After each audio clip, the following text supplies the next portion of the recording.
Hello and welcome finally to another episode of World Tour and Football Manager 2021, where we are still, of course, in charge of Spezia in the Italian Serie A. Now, since the last episode where we played, I believe, Fiorentina, yes, where we played Inter, beat them 3-1, and Fiorentina lost 3-0 to them, we've played 4 games off camera in the league. So we started off with a 3-1 defeat to Sassuolo, followed up with a 3-1 defeat to Perugia, and then fortunately got a 4-1 victory over Udinese to get us back to winning ways, and have just picked up a 1-1 draw against Spal. In today's episode, we will be playing the games against 19th place Parma and 2nd place Juve. So this is what the league table currently looks like. You can see we are currently very safe mid-table, 12th place. We are 7 points off Napoli, who occupy the final relegation place, and we're 7 points off the final European qualification place. So slap bang in the middle of the table. Parma, as I said, who are our first opponent today, are second bottom currently, not having a great time. 2 teams I wouldn't really have expected to be down there in Napoli and Parma, but they are, and we're not, which is always nice. So a bit of team news to start with. We've extended Alessandro Tripoldelli's contract by a year. He had an extension clause in his contract. It was coming up for renewal. Well, his contract was expiring, I should say, at the end of the season. He's 32 years old, so he is on the older side of things, but he has been playing for us this season. He's played 13 times so far. He's our backup left back, and he's been needed at times this season, so I don't think we're ready to say goodbye to him just yet. We've also had our youth intake in the gap between last episode and this one, so I'll show you a few of the standout players. They're not too great, but this is one of them, Augusto Cagliani. He's a right winger. He has got okay attributes, I guess. Not too great. He's got 14 acceleration, which is his standout attribute. Potential to get up to 4 stars. Probably not going to be a world beater, but he might make it as a squad player, maybe. We also have Walter Mario Fiotti, who is a centre-back, and his standout attribute is his tackling, which is of 15. I think I'm going to have to change the colours. I was messing on with the colours for the attributes, but I think that dark green is a bit too dark. You can't really see that very well, so I'll make sure to change that.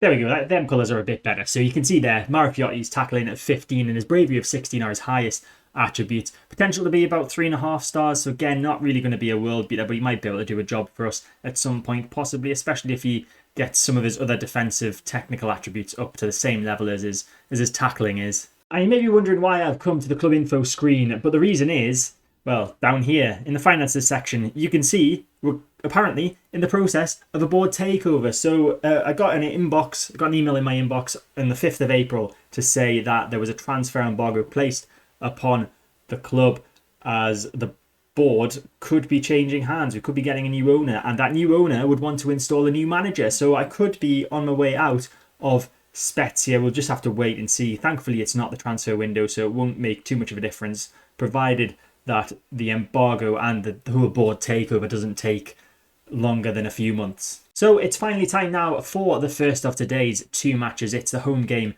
against Parma. So as we are at home, we are going with our 4-4-2 formation, which has become our home formation this season. A bit of injury news. Filippo Lansaro is out for another 3 weeks or so, starting centre-back. So he will be missed today, but we do have suitable replacements that can come in for him. So in goal, we have Alessandro La Rosa.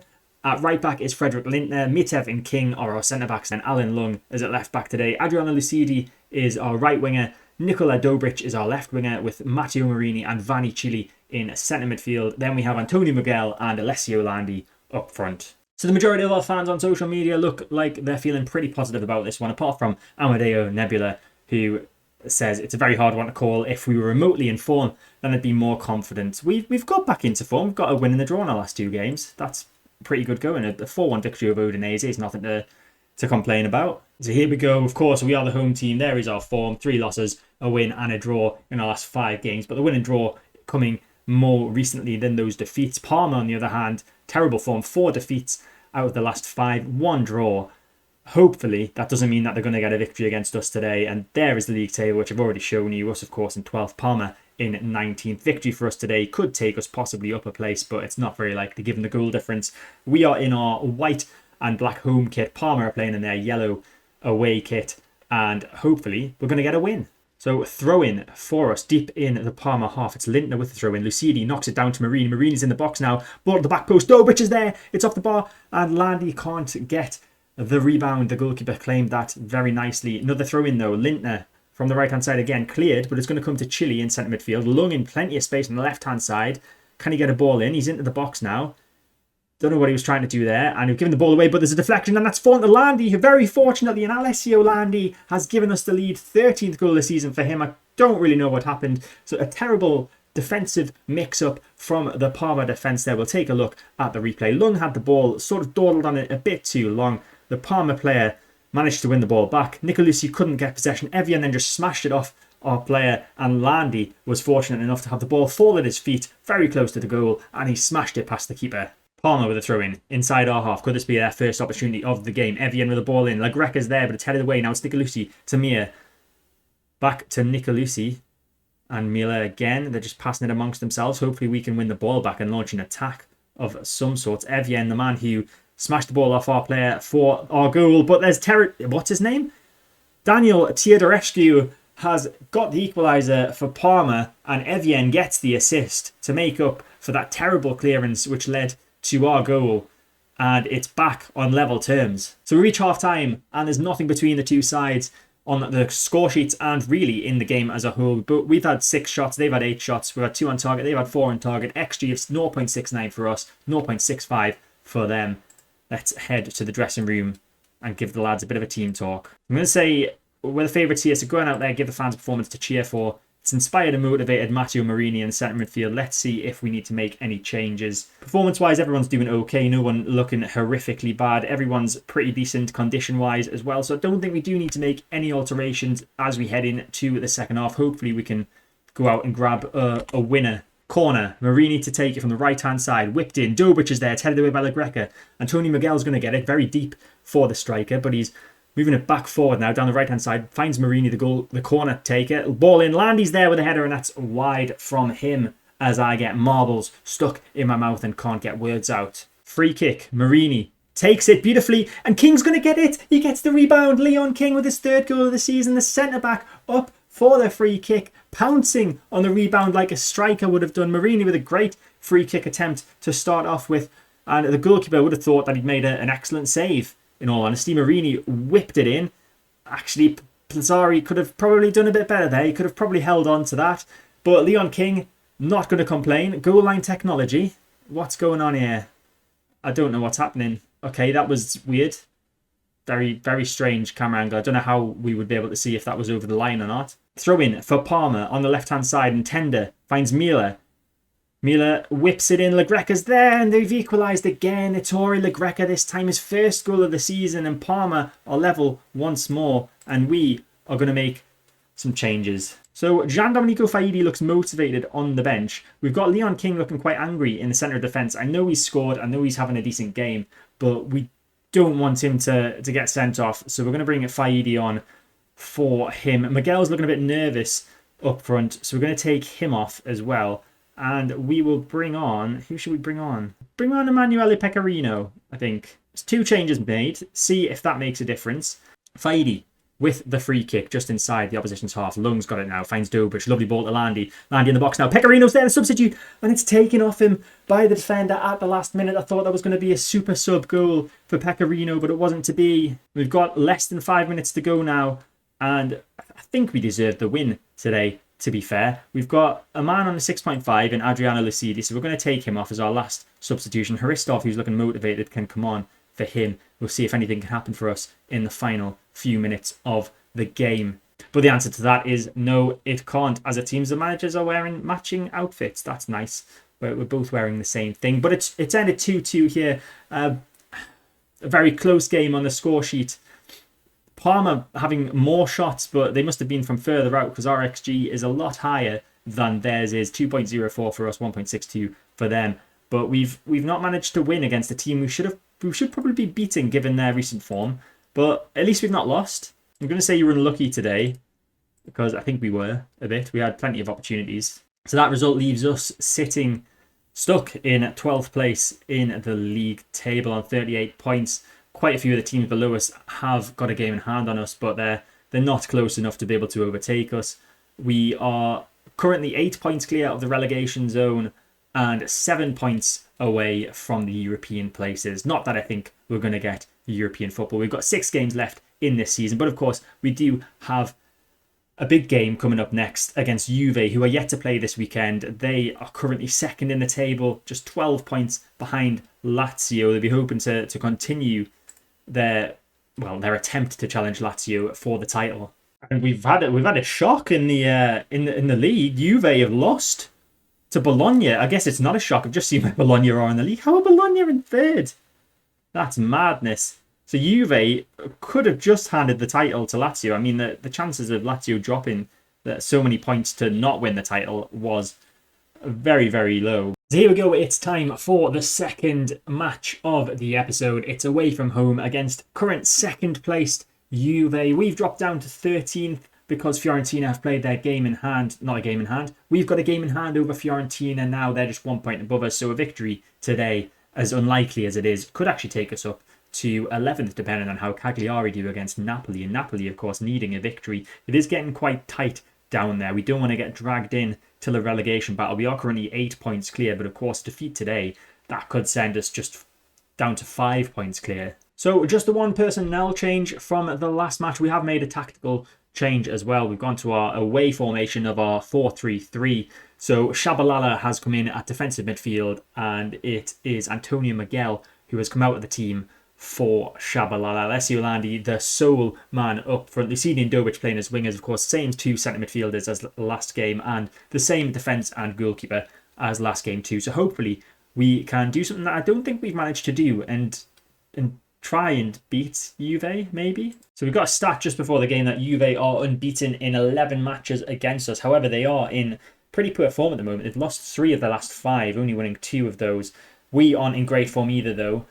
And I imagine Juve are going to want to try and show what they're capable of after their defeat to Bologna last time out. Now, we may have to make a formational change quite early on, as Juve are in the black kit today and Spezia are in our white kit. The change we might have to make might be a tactical one if it looks like Juve are going to absolutely batter us, because goal difference could become very important if we get dragged into this relegation battle, which we're not just yet. As I said, we're still 8 points clear, but Quaresma's got the ball. He finds Sancho on the left-hand side. Sancho with a shot, and what a finish that is. We're 4 minutes in, and Jadon Sancho has got the first goal of the game. Juve 1-0 up. It's not a great start. Corner for Juve. Whipped in. King heads it away. Can we get on the counter-attack now? It's Lucidi with the ball. Juve are getting men back behind the ball very quickly. There's just Lucidi and one man up front at the minute. Pulled back to Dobric, edge of the box. Lucidi, Landy's there, but it's cleared by the Juve defender, and it's headed away by our defender that time, but it's going to fall to Ilic. Ivan Ilic moving forward with the ball for Juve down this left-hand side, and there could be another opportunity for them. Shabalala intercepts nicely, though, and plays that back to La Rosa, the goalkeeper, who plays a nice ball forward to Marini, and we're on the attack again, but Marini just gives the ball away to Chamorro, and Juve come back at us straight away. Great interception from Lung, but that goes straight back to Quaresma in the Juve defence. Now Niguai with the ball forward to João Pedro. Pedro on the right-hand side, looking to get a ball in the box, skips past our defender, plays it in, and Ilic has managed to score. 18 minutes gone, Juve 2-0 up, and it's starting to get a bit uncomfortable. We're going to go to the tactics screen, and we're going to make a change after just 20 minutes. We're going to go to a Catenaccio formation. I'm going to have to make sure we've got players that can play in all these positions, which I don't think we do. I don't think Lung's very confident at left wing back, and Lintner's not confident at right wing back either, but I don't know what else we can do. We're going to have to take Shabalala off as well. Lintner can drop into central defence, and then we'll take Shabalala off, and we'll bring on Schettino, who can play at right wing back. We've got Triple Deli on the bench, who can play at left wing back as well, so we'll bring him on for Alan Lung, just so we're not playing too many players out of position, and we'll confirm that change there. So dropping to a highly defensive formation to stop, hopefully, many more goals going in against us. But saying that, Juve on the attack again. Niguai with the ball. He's looked dangerous all game. Just running around with the ball. No one getting close to him. Sancho plays it back to him. Sancho gets it back. Looking for a second. It's a good block. But Niguai's got it again and finds Sancho once again. Now it's Valente. And that's going to be a free kick. Chile could be in trouble. waiting for the referee to give him a card, and I don't know if he did or not, but there's a free kick for Juve. Mwamba to take it, and that's blocked, and Marini's got the ball now, but he just clears that because we are highly defensive, as I've already said. Nguai down the right-hand side, Dobridge with a great tackle, wins the ball in my opinion, but that is apparently going to be possibly a penalty. That's right on the edge of the box, and they are consulting the video referee, and it is a penalty. It's a penalty to Juve. This is embarrassing. It's almost embarrassing. Zaniolo with the penalty. And La Rosa with an excellent save there. Brilliant save from the keeper. That was very high. It looked like it was in the corner of the goal as well. But La Rosa with an excellent save. I'm contemplating whether to go more attacking. As Juve... Is it a wise idea to have Juve coming on to me this much? Nguai with a shot. It's a great save by La Rosa again. I don't think it is. We have already made those changes, haven't we? As there's another highlight immediately. Chamorro with the ball at the back for Juve. Finds Nguai, the danger man, it seems, for Juve. He gets the ball back from Valente, then finds Valente again. Quaresma with the ball at the back. Juve just slowly building up play here. Nguai down the right-hand side. Cuts inside, takes a shot, and that's pulled wide. And we are going to pause it there. And we're going to take a look at our tactics screen once again. So, what do? Do we go to this? Do we go to our 4-4-2? I think we might have to. We've got Schettino who can play up front as well as right wing back because he's just a bit weird like that. So we can move Schettino from right wing back up to striker. Lucidi's fine there. I think everyone else is fine in their positions as they are. So we'll try this one. Probably going to invite pressure. Well, we're going to invite pressure from Juve either way, I think. So... what is goal difference just going out the window with my thought process here? I'm having an internal battle with what to do here, but Lucidi's got the ball. Maybe he's going to show that I've been proven right by going more attacking, and that's surely a penalty. Schettino fouled, I think, in the box. The referee's probably going to go to VAR. Hopefully he's not going to disallow it. It said in the text commentary that it looked harsh, but he's awarded a penalty, so we've got a penalty, a chance to get back into this one. De Ligt in a bit of trouble as well. I think he's just had talking to. No, he's had a yellow card as well. Lucidi steps up and he scores. Spezia back in the game. It's 2-1. Adriano Lucidi with the 6th goal of the season. A beautiful penalty. Sent the goalkeeper the wrong way. And Schettino doing brilliantly to win that penalty. So here it is. Lucidi.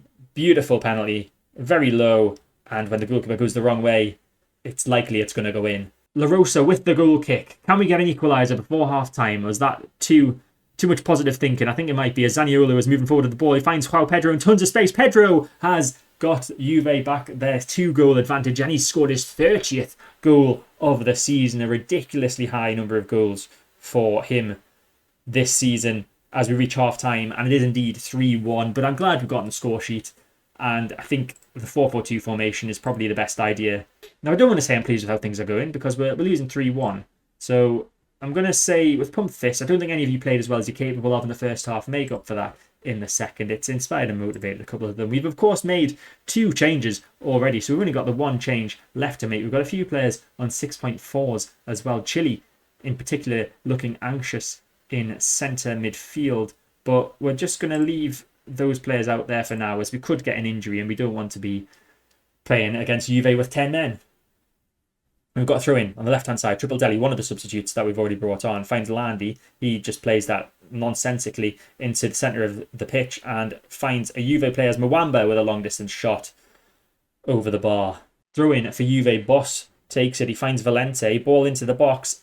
And Joao Pedro, that was very lucky. It hit the bar and then hit off a defender, I think. Boss with the ball in again. King heads it away this time. It's going to come to Valente. And the chance has gone for Juve as we are going to pause the game. We're going to make our final change of the game. We have Lintner playing on a 6.2 at right back. Not great. Ideally, do I want to make a defensive change? I don't think I do. We're going to bring on Antonio Miguel up front. We'll bring him on for Landi. So we'll have Miguel and Schettino up front. Miguel can move to the pressing forward because that's where he's a bit better. Schettino to advance forward, and we will confirm that final change of the game there. Now, if it stays 3-1, it's not too bad, especially given we were 3-0 down after about 2-0 down after about 20 minutes of the game. So there's the full-time whistle. It has indeed ended 3-1. Juve arguably should have scored a hell of a lot more against us. So we kept the scoreline to a minimum, which is what we were really aiming to do. So that result leaves us in 13th place in the league. Napoli still yet to play. We are 8 points clear of them currently. We'll still be 7 points clear of the relegation zone, regardless of what happens in that game, with 5 games left of the season. Europe looking a bit further away now, 9 points off there, but was never really expecting to get European football. So looking ahead to next episode, and unless we get dragged into either a relegation fight properly or the fight for European places, I'm just going to have the one game in the next episode, and that'll be the final game of the season against Napoli, and then we'll do the season review. I think we need to sort of speed this up a bit, get through the seasons a bit quicker, try and get to, if not get Spezia up to being able to challenge for the title, get to a club in Italy who is capable of challenging for the title, because we have been sat here in Italy for quite a while, and I'd quite like to get Italy done and maybe another nation done before the new game comes out in probably November. So that's the game we will play in the next episode, unless we get dragged into any sort of fight. And again, this is the league table currently as it stands. But that is it for this episode. I hope you enjoyed it. If you did, make sure to hit the like button, subscribe to the channel to get all more content when it comes out, hit the notification bell to stay notified, and I'll see you next time.